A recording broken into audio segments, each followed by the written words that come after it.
Hi, this is Chrissy Incognito, and welcome to another episode of my channel. Now, you might be wondering why I'm incognito. This is my alter ego that can say things that I cannot otherwise say unless I was incognito. So, thank you for returning. In order to understand more about this episode, please view the previous episode. Happy listening.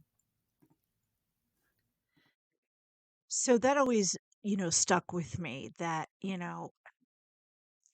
and I remain pretty unhinged but stable for years, meaning I wouldn't do that stuff now. Now, part of it is I'm on better medicine that's more effective.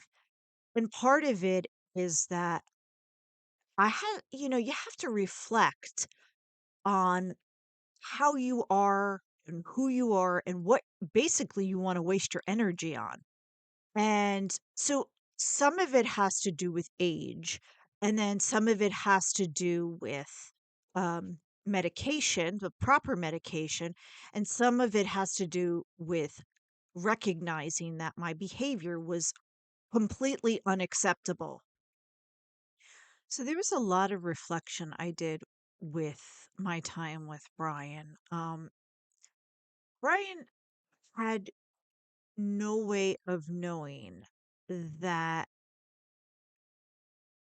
So we started to date. And when you start to date, things get more serious, right? You start so much talking about marriage, but you start thinking about the natural progression of a relationship.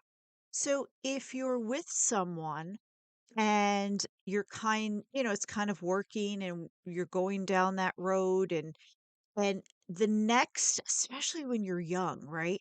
Because you don't know of any different narrative, meaning most people have been raised and are under the assumption, excuse me, that I'm going to meet someone, I'm going to get married, I'm going to have kids, somewhere in there, I'm going to have grandkids, right? There's a normal progression to life. And there's no reason why somebody would not think that. So Brian and I meet, and his assumption is probably that this is going to lead um, to the rest of how a relationship plays out.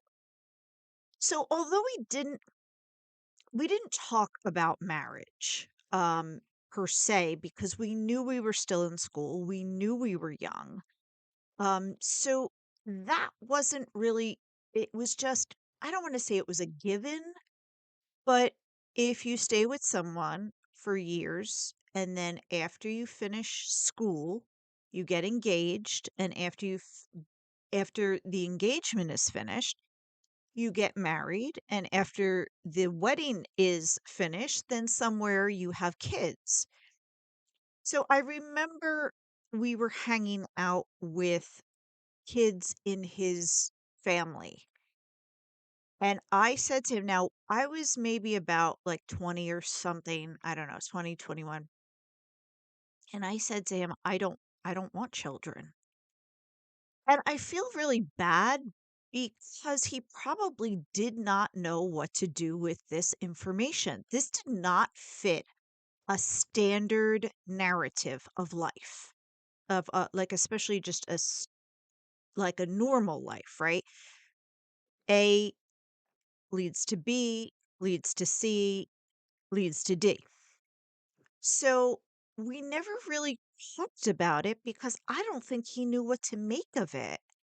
He probably just felt like, oh, you know, she's young, we're young, we have plenty of time to think about that.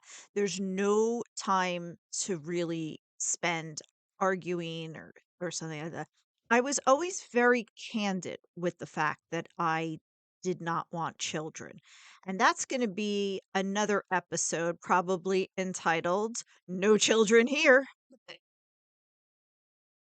But I we never really talked about it. It was, and he was shy, and he was non-confrontational.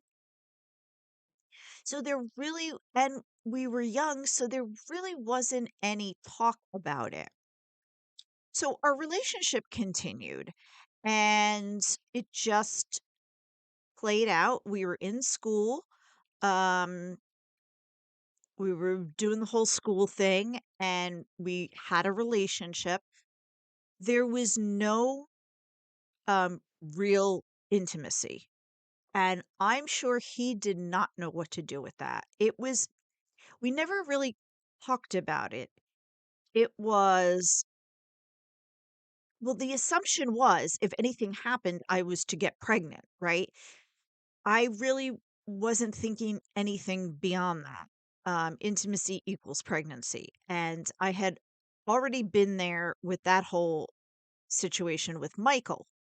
Um, so I wasn't going to go back down another similar road, especially that my focus was in school now. It wasn't a relationship. Like when I was with Michael, it was a relationship. That's all my focus was.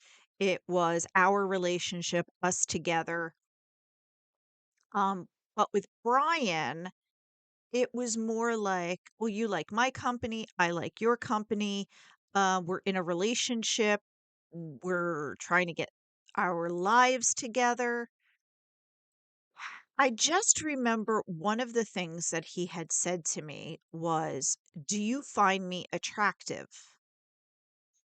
And over the years, I've had to really think about what was going on. My head was not anywhere in a relationship. It was just trying to fend off the mental illness and the erraticness and the unpleasant thoughts. And then there was a period where I would go off my medicine, and then obviously it would be worse. And I would go on my medicine and be better. So that's where my brain was. To say whether I or not I was attracted to him um, was not even an issue. It didn't matter whether I was attracted to him or not. Nothing was going to happen.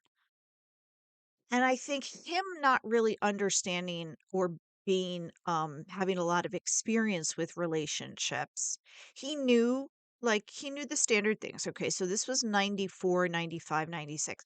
You knew the standard things. He wasn't a jerk, he wasn't confrontational, and he wasn't going to pressure a girl to do anything she didn't want to do. So, and I don't think he knew what to make of all of it to even do something. So the thing is that you have to realize there's an issue, what the issue is, and what you want to say and address. And if he didn't even understand it, other than I don't think it's right, or I don't think this is how a relationship is going to go, other than that, there's not really much of a conversation. In addition to, I was unhinged, and he kind of knew that.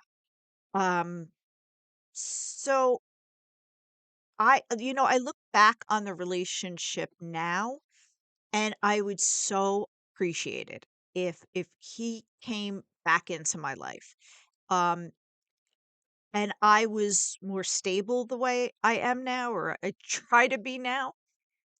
And the way he was just great and amazing and funny and patient and loving and all of these things. How much I could have the ability to cherish that now, to understand that now, to really be grateful for that. But at the time, I just could not get it together enough to talk about it or to even, um, do anything about it.